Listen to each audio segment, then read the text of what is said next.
Chers amis, que la grâce et la paix de Dieu vous soient. Je suis apologiste, Dr. Wilfrid Odat, pasteur du Centre des chrétiens de la Nouvelle Vie par la foi, New Life Changing Christian Center Trophy, Elmont, Long Island. C'est vraiment une bénédiction pour nous et un privilège d'être avec vous, justement, dans le but de vous présenter la parole de Dieu. Quelle est donc notre norme de ce qui est bien et ce qui est mal? Est-ce notre discernement ou la parole de Dieu? Pouvoir déterminer par soi-même ce qui est bien et mal était l'enjeu que le diable a fait miroiter devant Adam et Ève. Pour nous, la parole de Dieu est comme le fil à plomb par lequel toute chose est vérifiée. Un mensonge n'est un mensonge que par rapport à la vérité. Sans la norme de l'Écriture, nous n'avons aucun moyen de connaître ce qui est vrai et ce qui est faux. Une fois l'erreur identifiée, le seul moyen de la chasser est la vérité. De même que le seul moyen de chasser l'obscurité est la lumière. C'est donc à la lumière de la parole de Dieu que nous devons examiner toutes les idées, les traditions et les habitudes de vie qui nous ont été transmises, auxquelles nous sommes confrontés chaque jour. Chers amis, connaître la vérité est une émission conçue pour aider les chrétiens à grandir spirituellement et les non-chrétiens à faire un choix qui peut être le plus important de leur vie. C'est de passer des ténèbres à la merveilleuse lumière de Dieu. Vous connaîtrez la vérité et la vérité fera de vous des gens libres.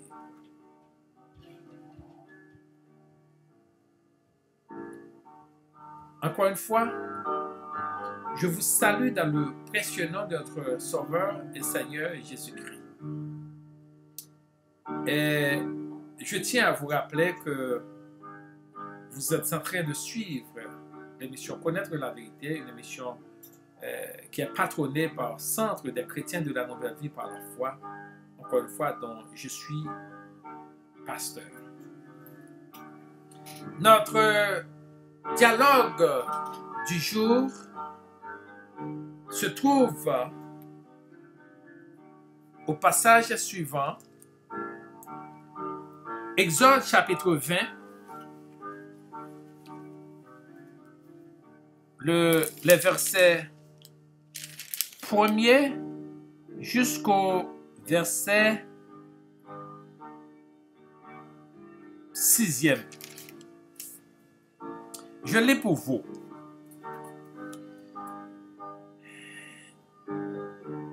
Alors Dieu prononça toutes ces paroles en disant: Je suis l'Éternel ton Dieu qui t'ai fait sortir du pays d'Égypte, de la maison de la servitude. Tu n'auras pas d'autre Dieu devant ma face. Tu ne te feras point d'image taillée, ni de représentation quelconque des choses qui sont en haut dans les cieux, qui sont en bas sur la terre et qui sont dans les eaux plus bas que la terre. Tu ne te prosterneras point devant elles, et tu ne les serviras point, car moi, l'Éternel, ton Dieu, je suis un Dieu jaloux, qui punit l'iniquité des pères sur les enfants jusqu'à la 3e et la 4e génération de ceux qui me haïssent, et qui fait miséricorde jusqu'à 1000 générations à ceux qui m'aiment et qui gardent mes commandements. Chers amis, nous allons vous parler un peu de la jalousie de Dieu. En d'autres termes, un Dieu jaloux. L'expression est choquante, car la jalousie, ce monstre aux yeux verts, nous apparaît comme un vice. Un des vices les plus sournois et les plus destructeurs qui soient. Or, Dieu, nous le savons, est parfaitement bon. Qui aurait jamais pu imaginer qu'il soit trouvé en Dieu de la jalousie? Dans ce passage, cette portion d'écriture, lorsque Dieu eut fait sortir d'Égypte le peuple d'Israël et qu'il l'eut conduit au Sinaï pour lui faire connaître sa loi et établir avec lui son alliance, une des premières choses que Dieu apprit au peuple à son propos fut qu'il était un Dieu jaloux. Exode 20, verset 5. Moi, l'Éternel, ton Dieu, je suis un Dieu jaloux. Un peu plus tard, Dieu adresse à Moïse ces paroles plus saisissantes encore.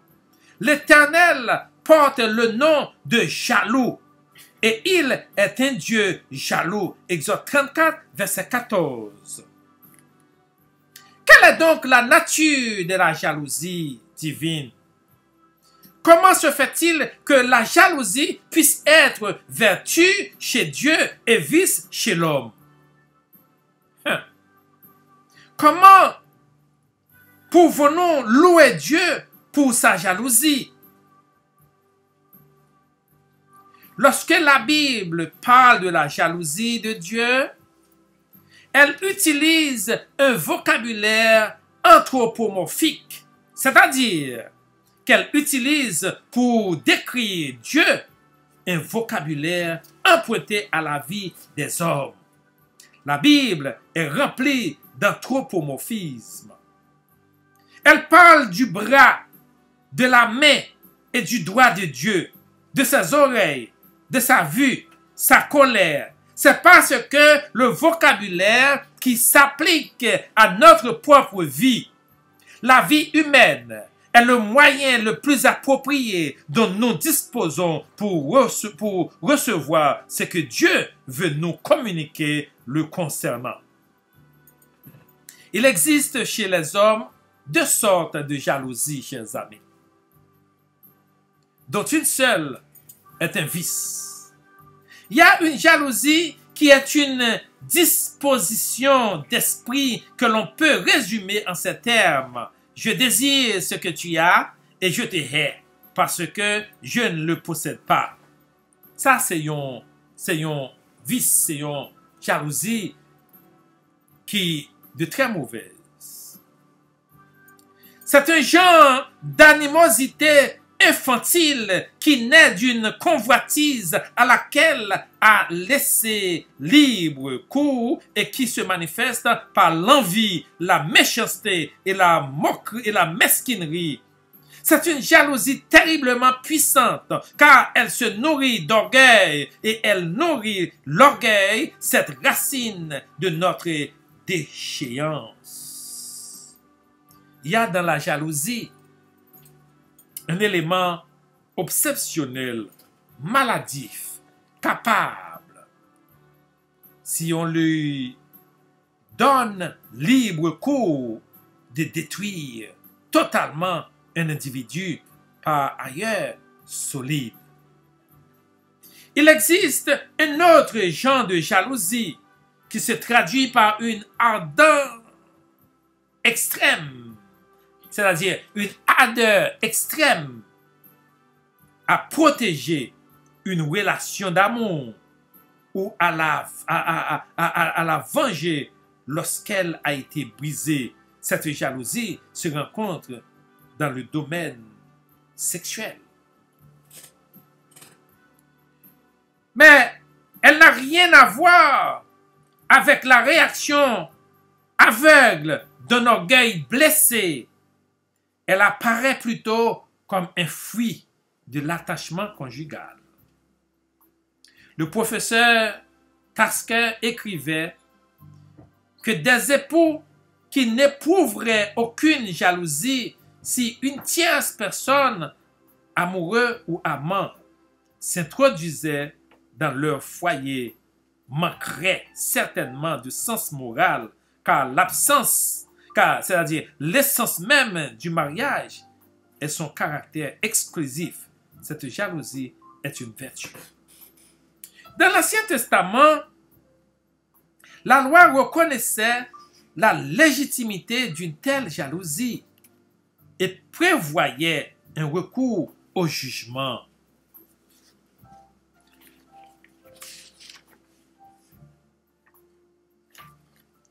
L'Écriture envisage toujours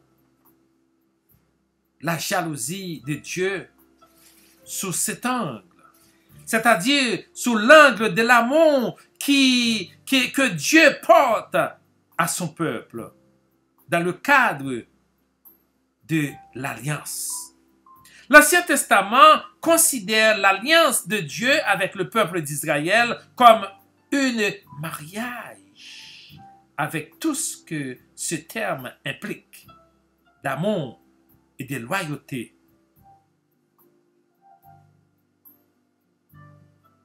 Toute compromission avec les païens, tout culte rendu aux idoles sont autant d'actes de désobéissance et d'infidélité que Dieu regarde comme des adultères spirituels, lesquels provoquent la jalousie et réclament sa vengeance. Dans le texte mosaïque, la jalousie de Dieu est toujours liée au culte des idoles, sous quelque forme qu'il se présente. Définition pour le mot idole, par exemple. Des passages relatifs à la jalousie et sa vengeance. Par exemple, Josué 24, le verset 19, 1 Roi 14, le verset 22, Psaume 78, verset 58, 1 Corinthiens 10, verset 22, Ézéchiel 8, le verset 3, Ézéchiel 16 aussi, Dieu parle d'Israël comme son épouse adultère, compromise dans les liaisons impies avec les idoles et les idolâtres de Canaan, d'Égypte et de Syrie. Et il prononce cette sentence: Dieu se venge. Je te jugerai comme on juge les femmes adultères et celles qui répandent le sang, et je ferai de toi une victime sanglante de la fureur et de la jalousie. Ézéchiel 16, verset 38 à 42. Ézéchiel 23, le verset 25. Chers amis, ces passages nous font parfaitement comprendre ce que Dieu voulait dire lorsqu'il disait à Moïse que son nom était jaloux. Il exigeait de la part de ceux qu'il avait aimés et rachetés une loyauté totale et absolue, et il défendrait ses droits en punissant sévèrement les siens, le cas où ceux-ci trahiraient son amour et se montrent infidèles. Chers amis, tout cela c'est pour vous dire que lorsque nous avons servi bon Dieu, eh bien nous avons des principes à suivre. Parce que nous sommes là pour vous dans Exode chapitre 20, comment Dieu parlait à Moïse pour le dire à peuple. Mais si je dis, nous aussi, nous ces peuples de Dieu, eh bien par contre, nous devons suivre les mêmes principes parce que Dieu n'a pas changé. Il est toujours le même d'hier, d'aujourd'hui et éternellement. Nous ne pouvons pas vivre dans l'infidélité avec Dieu. Nous ne sommes pas capables de vivre sans loyauté avec Dieu. Après quoi, la punit nous, comme il était dit au peuple d'Israël. Nous devons être sincères, nous devons être fidèles avec Dieu. Et nous croyons que si nous restons fidèles, nous suivons les ordonnances, nous suivons les commandements de Dieu, eh bien, comme il dit, la bénis nous Lisons encore. La bénissons jusqu'à 1000 générations. Nous remettons la bénissons jusqu'à 1000 générations. Et comme ça tout, si nous trahissons, nous montrons infidèles à lui-même, eh bien, il a puni nous jusqu'à la 4e génération. Voyez? Il n'y a plus de bénédictions lorsque nous suivons les ordonnances de Dieu. Lorsque nous obéissons à Dieu, il n'y a plus de bénédictions. Chers amis, je dis moi-même avec vous, ou même qui a un privilège pour capable écouter ce message, vous devez faire un coup d'œil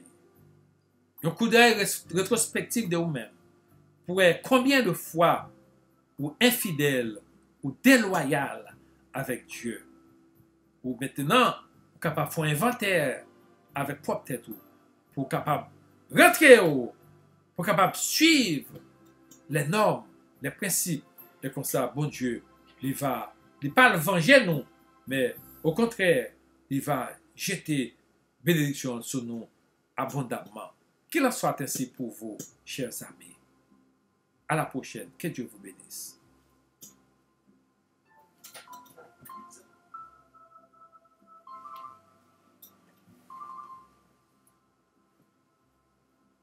Clique on the